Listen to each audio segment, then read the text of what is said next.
The dark secret, the grimy hallways of Novorieka High stretched out before Moggy as she cautiously stepped onto the school grounds. The walls were covered with graffiti, the windows filthy and scratched. The smell of rotting garbage and exhaust fumes hung heavily in the air, and the dull roar of constant traffic reverberated through the thin walls. As she walked down the long corridor, her steps trembling and her throat tight, Moggy could hear the low murmurs of other students gathering in their classrooms. She felt utterly out of place in this desolate environment, surrounded by humans and anthros who didn't understand her and often despised her. Being an anthro giraffe made her an easy target for mockery. And every day she faced the cruel remarks of her classmates. School was hell. Each day was a torment, and she wasn't sure how much longer she could endure it. She made a point of getting up early to be in her classroom quickly, hoping to avoid the constant confrontations in the hallways. But not today. Suddenly, she was intercepted by a group of her tormentors, lurking like predators waiting for their prey. Among them were a few humans and an anthro lion whose growling laughter sent chills down her spine. "Well, look who we have here," roared the lion, his voice full of power and cruelty. "Up early, huh? Trying to sneak past us? Not without payment. Come on, fork over the food." He yanked on the giraffe's backpack until it tore open and grabbed the lunch pack. "Stupid giraffes should eat grass. This isn't for you." "No, giraffes actually eat leaves from trees," said a chubby boy. "Shut up, you know it all." "Who asked you?" The other bullies laughed mockingly, and Moggy felt her fear turning into anger. She was already thin, and these jerks were making her even thinner. But she forced herself to stay calm, fighting back the tears that burned in her eyes. After tearing herself away from the group, Moggy rushed into her classroom and hastily found her seat. As she sat down, she let her head fall onto the desk and covered her face with her arms. She didn't want the others to see her crying. A few minutes later, the lesson began, the only peace she could find. She wasn't a particularly good student. But she diligently took notes, planning to study more at home. Now and then, she glanced out of the window at the city in the distance. Skyscrapers towered into the sky, shrouded in a haze of smoke and smog. There were only a few patches of green amid the concrete and industry, and Moggy felt even more out of place in this lifeless environment. The teacher's voice echoed softly through the classroom as Moggy scribbled down what was written on the blackboard. Her thoughts were focused on her notes when suddenly the classroom door swung open, and the school principal entered. A murmur ran through the class as the students looked up curiously to see what was happening. "Excuse the interruption. Dear students," the principal began in a serious tone. "I would like to introduce a new student who has joined us today. Please give a warm welcome to Kyoko." The class's attention turned to the young woman standing behind the principal. Kyoko was Asian, but her red hair and dark clothing made her stand out from the others. Some students looked at her with disdain and whispered to each other, and Moggy could feel the tension in the room rise. "Kyoko has had a difficult time," the principal continued, casting a sympathetic look at the students. "I ask you all to help her integrate into our school and make her feel welcome." A few awkward murmurs of welcome arose from the class, but most students remained silent, eyeing Kyoko with dismissive glances. After the principal finished his introduction, Kyoko walked through the room, chewing gum, and sat in the only available seat, right next to Moggy. Because Moggy was the least popular student, no one wanted to be near her. Normally, she found that terrible, but today, it was intriguing, curious. Moggy glanced at Kyoko. Inside, she felt a mix of pity and curiosity, wondering what secrets lay behind those red hair and sad eyes. But then the redhead turned to her and said, "What is it?" Moggy quickly turned back to face the blackboard. "Oh, nothing. Welcome to our school." A few hours later, lunch break was a torment for Moggy. Like every day, while the other students unpacked their lunch boxes and chatted in small groups, she sat alone at her desk, her stomach growling with hunger. The bullies had taken her lunch earlier, leaving her with nothing. She already struggled to concentrate at school, and an empty stomach made it even worse. In the quiet classroom, she could hear the soft murmurs of the other students as they talked about rumors and stories. One conversation stood out when she heard some students discussing a monster that allegedly roamed the city at night, killing many people. Moggy listened intently to their words when suddenly a figure stood beside her. Kyoko, who had barely spoken a word, stood silently before Moggy and held out a lunchbox. "Here," Kyoko said curtly. "I don't like this kind of food anyway." Moggy's eyes widened in surprise when she saw the food. She could hardly believe that Kyoko, who seemed so indifferent and distant, would offer her something to eat. "Thank you," Moggy said softly, her voice choked with emotion. "That's really kind of you." Kyoko just shrugged and sat down silently next to Moggy. Once again, silence fell between them as Moggy slowly ate the food with gratitude. A sandwich. A really delicious one. As the rumors about the monster continued to swirl through the room, Moggy felt a strange warmth in her heart. Maybe Kyoko wasn't as cold and unapproachable as she first seemed. Perhaps behind her dark facade lay a truly kind person. Class was over, and the students were packing up their things and heading home. Moggy waited impatiently, watching as Kyoko carefully gathered her belongings. She was determined to befriend Kyoko and arrange a meetup for later. "Hey, Kyoko," Moggy began hesitantly as Kyoko was about to leave. "Do you have any plans tonight? Maybe we could hang out or do something together." Kyoko turned slowly, her expression one of indifference. "I don't have time for friends," she replied curtly, leaving the room without any further explanation. Moggy felt like a bucket of cold water had been dumped over her. The sting of disappointment was almost palpable as she watched Kyoko simply walk away. But she was determined not to give up. With a resolute look, Moggy followed Kyoko out of the classroom, keeping a respectful distance. She watched as Kyoko walked through the bustling city streets, eventually arriving in a dark and dangerous part of town. Moggy stopped and observed from a distance as Kyoko entered a cheap noodle shop surrounded by shady figures. The sun was setting, and Moggy felt a surge of fear. What was Kyoko doing in a place like this? A lone schoolgirl? Shouldn't she be going home to her parents? Her thoughts raced as she looked around for a safe place to hide. She noticed a small kiosk that was still open and quickly darted over, ducking behind the display, hoping no one would notice her. She grabbed a newspaper about video games and pretended to read it while she pondered her next move. Was it smart to stay here and watch Kyoko from a distance? Or should she just go home? This was a dangerous area, after all. But what about Kyoko? Could the Asian girl take care of herself? Why was she here? Was she reckless? Or did she actually live here? Moggy's head throbbed as she considered what to do next. Should she stay and wait for Kyoko to come out? And act like it was just a coincidence? No, definitely not. She was behaving like a stalker. What was wrong with her? Suddenly, Moggy heard footsteps behind her. Her heart began to race as she turned around and saw several men approaching. Their gazes were greedy and threatening, sending a shiver down her spine. "Hey, pretty giraffe girl, what are you doing here all alone?" one of the men said with a wicked grin as the others laughed and drew closer. Moggy backed away, her knees trembling with fear. Instinctively, she turned and ran, her steps echoing loudly through the dark streets. But her escape was short-lived as she suddenly found herself in a dead end. Desperately, she looked around as the men closed in, their dark silhouettes vanishing into the night. "Where do you think you're going, sweetheart?" one of the men said with a mocking laugh as he slowly moved toward her. Moggy felt panic rising within her as she found herself trapped. Her heart raced with fear as she searched for an escape, but there was none. The men slowly closed in, their silhouettes looming menacing. "Please, just leave me alone," Moggy pleaded with a shaky voice, but the men only laughed mockingly. Suddenly, she felt a hand on her shoulder, and she spun around to see who had touched her. One of the men stood before her, his face twisted with rage and greed. "You're our prey now," he hissed with dangerous resolve, and Moggy knew she was in serious danger. A sudden loud crash broke the night silence, followed by a rumbling thunder that unsettled the thugs and made them pause. The ground trembled beneath their feet, as a deep growl echoed through the air, filling the night with a sense of foreboding. In the distance, a massive figure emerged, monstrous and threatening. The beast stood about 60 meters tall, with greenish, scaly skin, red hair, and a long tail that swished ominously back and forth. It looked like a mix of human and lizard, part wild creature, part eerie monster. The thugs stared in disbelief at the monster as it lumbered through the streets. Cars were crushed and demolished as the beast made its way through the city, its colossal form an unstoppable force of destruction.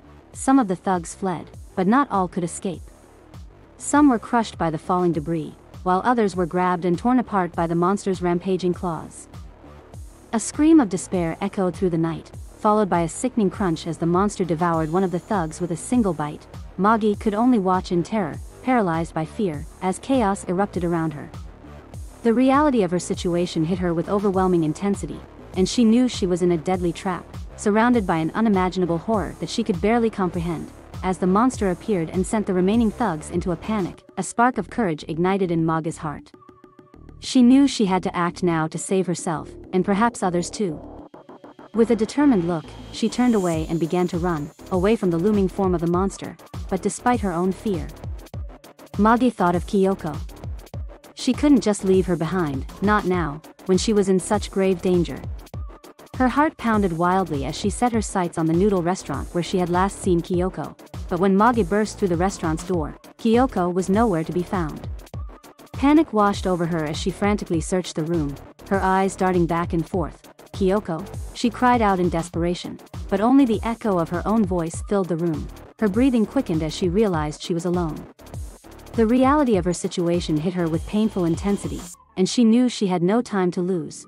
With a mix of determination and desperation, Moggy rushed out of the restaurant, ready to do whatever it took to find her friend and save her from the unspeakable horror that haunted the city. As Moggy stepped out of the restaurant, she witnessed a nightmarish spectacle. The monster, with its half-human, half-lizard form dominating the streets, continued to devour people, crushing them beneath its merciless feet and devouring them with greedy bites. Moggy froze in horror as she saw the monster devour and crush people, criminals, civilians, and ordinary folks alike. A scream of terror escaped her lips as the monster suddenly turned its gaze on her and slowly began to approach. Panic gripped Moggy again, and her heart felt like it would explode from fear. She spun around and dashed away, her footsteps echoing loudly through the dark streets. She heard the screams of others desperately trying to escape the grim fate that loomed over them, the streets filled with the sounds of death, the crunching of crushed bones and the pleas of desperation echoed through the night. Moggy ran for her life, her lungs burning with exertion as she kept running. Not knowing where she was headed, suddenly, she heard an ear-piercing scream and saw more people being crushed beneath the massive feet of the monster. A shiver ran down her spine as the monstrous foot came down toward her. In a final act of desperate survival instinct, Moggy dove to the side and rolled, just in time to end up between the monster's toes. A moment of luck amid the chaos that saved her life, the monster continued its relentless path, and Moggy seized the opportunity to escape from this nightmare. She ran as fast as her legs could carry her, away from this place of death and despair, into the darkness of the night, ready to do whatever it took to survive. As Moggy fled in wild panic, she couldn't help but notice the crushed bodies in the monster's footprints. Their mangled forms lay there, flattened and lifeless, a gruesome sight that took her breath away and made her heart ache with pain. A chill ran down her spine as she imagined what it must have been like to die beneath the monster's clawed foot. The image of the crushed bodies haunted her as she ran, her steps driven by fear and terror. Her stomach twisted with nausea as she thought about Kyoko, fearing that she might meet the same fate. The thoughts of her friend filled her with a terrible mix of fear and guilt.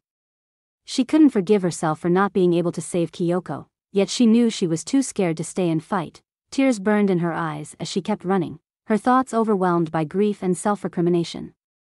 Yet even in her own despair, she couldn't stop thinking about Kyoko and hoping that she was safe somewhere, away from the terrible horrors that plagued the city. When Moggy finally made it home after minutes of non-stop running, she felt exhausted and battered. Her steps were heavy as she opened the door and entered the warm, familiar space.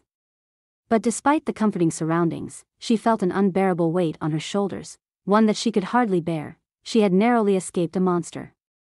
She had witnessed several people being killed. And such a massive creature could, in theory, be there in minutes. But it didn't chase her, she was sure of that. Yet, was there any guarantee that the monster would stay away from her home? Her parents were sitting in the living room, and they looked up with concern when they saw her walk in. "Moggy, where have you been so long? It's already nighttime." "We were so worried," her mother exclaimed, getting up and hurrying over to her. Moggy collapsed onto the sofa, her eyes tired and empty. "I'm sorry, I can't talk about it," she mumbled, tears of exhaustion in her eyes. "Oh my goodness, honey, you're shaking all over." "What happened?" Moggy sobbed quietly, but then she gathered her strength and began to tell them about the terrible events that had unfolded. She spoke of the monster that terrorized the city, the people who died beneath its feet, and her own panicked flight. Her parents listened intently, their faces filled with concern and compassion. "Oh, my poor darling," her mother whispered, wrapping her arms around Moggy and hugging her tightly. "We're so glad you're back here now. You're safe here. We'll always be here for you, no matter what happens," her father said calmly. Moggy sank into her parents' embrace, her tears mingling with a sense of relief and safety. In that moment, she knew that even in the darkest times, she was never alone, that her family would always be there to protect and support her. At least she had this place of comfort. Even though school was a torment, she had a good home. Her thoughts drifted back to Kyoko. What about her? Did she have a good home? Did she have someone who cared about her? A few hours later, the next day, Moggy still felt like an emotional wreck, her nerves torn apart by the events of the previous night. But despite her inner turmoil, her parents insisted that she go to school because they both worked and the authorities had reported that everything was safe again. Besides, they assumed that the school would address the events. Which wasn't entirely wrong. As Moggy wandered through the school's hallways, she felt like a shadow of her former self. Her gaze was empty, her steps unsteady as she tried to gather herself and mentally prepare for class. But her thoughts still lingered on the horrifying events that had occurred the night before. Suddenly, she saw Kyoko standing outside the classroom and felt a surge of relief. She quickly walked over to her and suddenly hugged her tightly. "Kyoko. Oh my God, I'm so glad you're alive," Moggy whispered with a shaky voice, tears of relief in her eyes. Confused and unsure, Kyoko returned the hug and asked, "What's wrong? Why are you so upset?" Moggy pulled back a bit and looked at Kyoko with a desperate expression. "It's the monster. It really exists. Last night in the city, it was terrible. I saw everything," she stammered, her voice filled with fear and sorrow. Kyoko frowned and shook her head. "That's nonsense, Moggy. There are no monsters in our city." But before Moggy could respond, she heard the voices of other students gathering around, beginning to confirm the story. There were reports on the internet. Unfortunately, there were no pictures, but many people are saying the same thing. It destroyed cars and ate people. Kyoko dismissed these statements with a stern look. "Do you believe everything you read on the internet? The official news hasn't reported anything." "Yeah, because they don't want to cause panic. At least that's what my uncle says." "Oh, your uncle, huh?" "Yeah, that's a reliable source." Kyoko mocked. Moggy looked at Kyoko with wide eyes. Something wasn't right with her. Yesterday she was so reserved, and now she was trying to downplay the others' arguments. But why? Moggy remembered the hug from a few moments ago. It was as if Kyoko had never been hugged before. Or was she imagining things? In any case, she seemed awkward in that moment. Maybe she should be careful. After all, she didn't really know Kyoko. Apart from the sandwich she had given her, she had no indication that she was a good person. And the fact that she was wandering around dark places at night could have other reasons. Maybe she was involved in something criminal. Without getting further involved in the discussion, Moggy distanced herself and went to her seat. The teacher would soon arrive, and class would begin, but suddenly Kyoko was standing at Moggy's desk. "Hey. Moggy was your name, right?" She nodded. Yeah. We introduced ourselves yesterday, yeah, and if I remember correctly, you wanted to meet up. Well, as it turns out, I have some time after school today. Want to meet?" Moggy took a deep breath. Why was Kyoko suddenly interested in meeting her? What was happening? Should she decline? Was it dangerous? But wait. Maybe she could just suggest a place. Kyoko, sure. I'd like to meet up, she began hesitantly. How about Zadro Park? It's public. Really nice, and there's always something going on. Plus, the ice cream stand there is super good. Kyoko looked at Moggy with an inscrutable expression before slowly nodding. The park sounds good. Let's meet there, she replied calmly. Then she simply sat down in her seat next to Moggy. The teenage giraffe felt unsure as she glanced over at the red-haired Asian girl. Yesterday she was worried about something happening to her, and now she found her unsettling, but Kyoko had agreed. So maybe she was overthinking it. Maybe Kyoko wasn't so creepy, just a bit odd. Time would tell. A few hours later, Moggy was on her way to another class. As she walked down the corridor, she felt uneasy about the upcoming meeting with Kyoko. But at the same time, she felt a strange sense of excitement and curiosity about what was to come. It remained to be seen how their meeting in the park would unfold and what secrets would be revealed. Suddenly, she was stopped by the bullies, led by the aggressive anthro lion boy. He stepped in front of her and grabbed Moggy's lunchbox. "Tribute time, Giraffe," he roared with a mocking grin. Moggy felt fear and anger building up inside her, but she couldn't fight back. She was powerless against the bullies, and they knew it all too well. But suddenly, Kyoko appeared, confident and unwavering.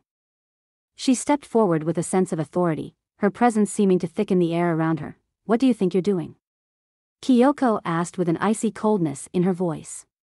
"Do you really think you can just bully anyone who's weaker than you?" "That's pathetic." The anthro lion hesitated for a moment. He wanted to retort and start an argument, but there was something about Kyoko's self-assured demeanor that gave him pause. Was it respect?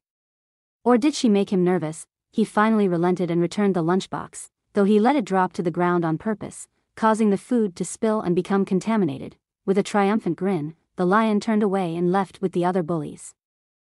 Laughing and mocking as they went, Moggy felt both humiliated and angry as she stared at the spilled food. But then she noticed that Kyoko was still standing beside her, her expression blank but her eyes filled with determination. "I'm sorry you had to go through that," Kyoko said quietly, handing Moggy her own lunchbox. "I'm not hungry, just take my food." Moggy was speechless with surprise and gratitude. She took the lunchbox from Kyoko and felt a wave of relief as she held the food in her hands.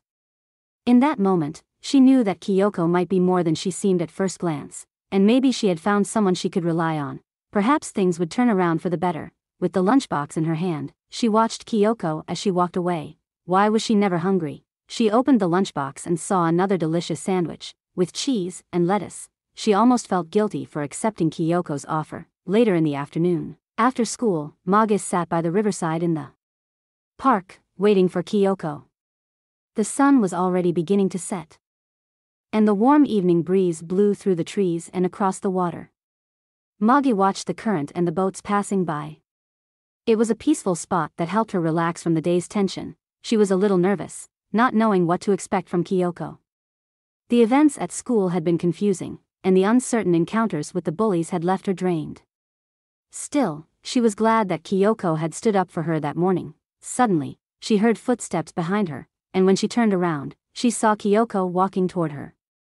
Her red hair glowed in the evening sun, and her indifferent expression was somehow calming. She was dressed in her usual dark attire, black t-shirt, black shorts, and black flip-flops. Moggy noticed that Kyoko's skin was quite pale. Did she rarely go outside? "Hey, thanks for coming," Moggy said as Kyoko sat down next to her. "No problem," Kyoko replied casually. "So, where do you want to go?" "I thought we could get some ice cream and have a chat," Moggy suggested, pointing to a small ice cream stand nearby. "Ice cream sounds good," Kyoko agreed. They got up and walked over to the ice cream stand. Moggy chose strawberry, while Kyoko opted for chocolate. As they enjoyed their ice cream, they strolled along the riverbank and chatted a little. "Tell me about yourself, Kyoko." "You've been pretty quiet so far," the Asian girl thought for a moment. What should I even tell? My life isn't particularly great. Nothing special or interesting," the tall and slender Moggy nudged her playfully. "Oh, come on. Your life can't be that boring. But if you want, I'll go first. So, I've lived here my whole life. My parents are a bit embarrassing, but they're pretty nice. My dad's name is Glosgetter, and he works as a lawyer. And my mom's a police officer." Kyoko laughed. "A police officer? As a giraffe? Doesn't that make her a particularly big target?" Moggy grinned. "Well, she's pretty skinny. And nothing's happened to her so far. Her name's Gatilda, by the way. We live together in Lava Stone Street in a pretty nice apartment. And before you ask, yes, the ceilings are high enough for giraffes." "So, your turn," Kyoko smiled. "You're pretty funny. But I don't have much to tell, especially about my family. But okay, here's a brief summary. My dad left us when I was a little kid. And my mom died last year. Since then, I've been living in an orphanage." "Oh, that's really sad," Moggy said with a sympathetic expression. "No, it's fine. The orphanage is actually okay. The sandwiches you ate, I got from there. The people are friendly, and most of the kids are super well behaved. I can't really complain, but somehow, I feel a bit out of place. Moggy was at a loss for words. She felt bad for Kyoko, but didn't want to show it. So she tried to steer the conversation in another direction. Yeah, well, the sandwiches were really tasty. I was wondering why you didn't want to eat them, Kyoko shrugged. They just don't taste that great to me. And you, well, you looked pretty hungry. So I'm happy to give them to you, that's really kind of you. So, what was that this morning with the bullies? Moggy asked curiously. I mean, you really stood up for me, Kyoko shrugged again, perhaps trying to appear casual. I don't like it when people bully others. These bullies are just cowards who feel strong when they push around the weak. But when someone comes along who's bigger and stronger, they get scared, and, oh, whatever, Moggy nodded in agreement. Yeah, I hate that behavior too. Thanks for being there for me. It really helped, Kyoko gave a small but genuine smile. No problem, Moggy got a bit carried away and continued. Sometimes I wish I were a big monster like the one I saw in the city. Then I could stomp on guys like that like bugs. And just crush them under my hooves. That would be awesome. Kyoko seemed irritated by the topic. Oh, come on, not this monster nonsense again. Those stories are ridiculous, Moggy was taken aback. You don't have to believe it, I don't. Kyoko snapped. But Moggy didn't want to annoy her further, so she said, okay, I'll stop talking about it. But I'm going to keep investigating, and one day I'll capture a video of the monster. Then I'll prove to you and everyone else that it exists. This time, Kyoko laughed. That's pretty bold talk for a weak giraffe who gets bullied at school. The giraffe girl grew more confident. You'll see. I'll do it, but Kyoko suddenly became serious. Don't do anything stupid. If you try that, it could cost you your life. Is it worth dying for? Better an exciting death than a boring life. Moggy replied with a mischievous grin, then added, besides, since I met you, I feel like nothing can happen to me, Pa. I'd be careful if I were you, Kyoko shot back. As they continued walking, Moggy felt her initial nervousness begin to fade. Kyoko seemed genuinely closed off but nice, and maybe they could really become friends, for the first time in a long while. She felt like she had found a true friend. As the sun slowly set, Kyoko said, I need to head home. At the orphanage, we have strict rules, Moggy nodded. No problem. I should go home too. My parents aren't used to me being out with others. They said their goodbyes and went their separate ways. A few minutes later, Moggy was walking through an industrial area, where most businesses were already closed. The emptiness made her uneasy. She tried to distract herself with better thoughts. She thought about Kyoko and how nice she was. Too bad she had to go home so soon. She would have liked to spend more time with her, but wait, if the orphanage had such strict rules. Why was Kyoko out so late in dark alleys last night? Suddenly, Moggy felt a vibration in the ground, then another, and another. They were footsteps. Massive, heavy footsteps. When she realized what it meant, the hair on her neck stood on end. She turned around and saw the giant monster approaching her. It was back, and not only that. It was walking slowly and heading straight for her, staring intensely at her. Moggy was paralyzed, moving cautiously backward with her mouth agape and eyes wide open. Suddenly, a woman who had just come out of one of the buildings screamed as she saw the monster. Ah, what is that? But the monster didn't hesitate. It stepped right onto the woman, crushing her to pulp under its clawed foot. Moggy's heart was racing. Her pulse grew faster and faster, and she was breathing rapidly and shallowly. Her whole body was preparing to run, but did she even have a chance to escape? Then she stumbled over a garbage bag and fell.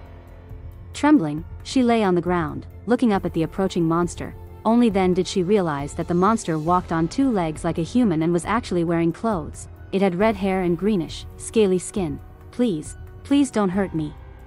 Moggy finally cried. It's too late for that, rumbled the deep voice. You can speak?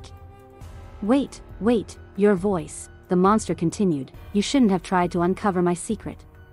Now I have no other choice. The monster then lifted its foot over Moggy and slowly stepped on her, pressing her down. so that the little giraffe was trapped under the massive foot.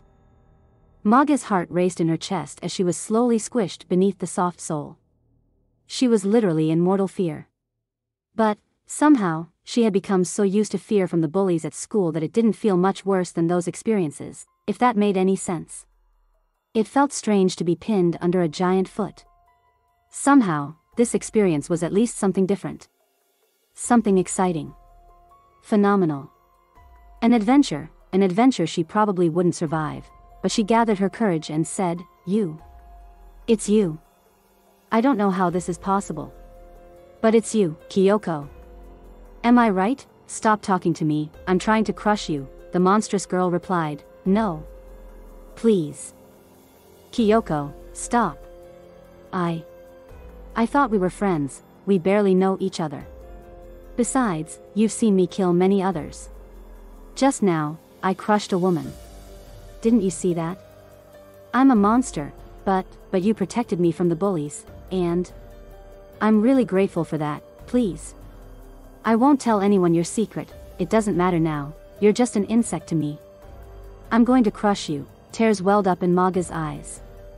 But not because she was about to die, no, it was more because she thought she had found a friend, only to find out that this very person was a heartless monster. "Okay, at least I'm dying under your foot. That's a comfort to me." She bent her neck forward and licked the skin grooves of Kyoko's toe that was pressing on her body. "You have beautiful feet. It's not so bad being crushed under them." As she said that, she realized she actually meant it. Kyoko giggled. "Stop it. That tickles." She pushed her foot forward a bit and pressed down harder, pinning Moggy's face to the ground. "No. Please don't, Kyoko. I don't want to die yet. Can you at least give me a few more days? I want to learn more about you, get to know you before I have to die. You fascinate me." But the monster girl just said, "I'm going to lift my foot and then stomp you flat. It'll be a quick, painless death." "Got it." She raised her foot high in the air and whispered, "Get ready, Moggy." The terrified giraffe looked up and stared at the huge greenish soul hovering above her. In that moment, she was overwhelmed by sensations and emotions. Even as a monster, Kyoko looked very good.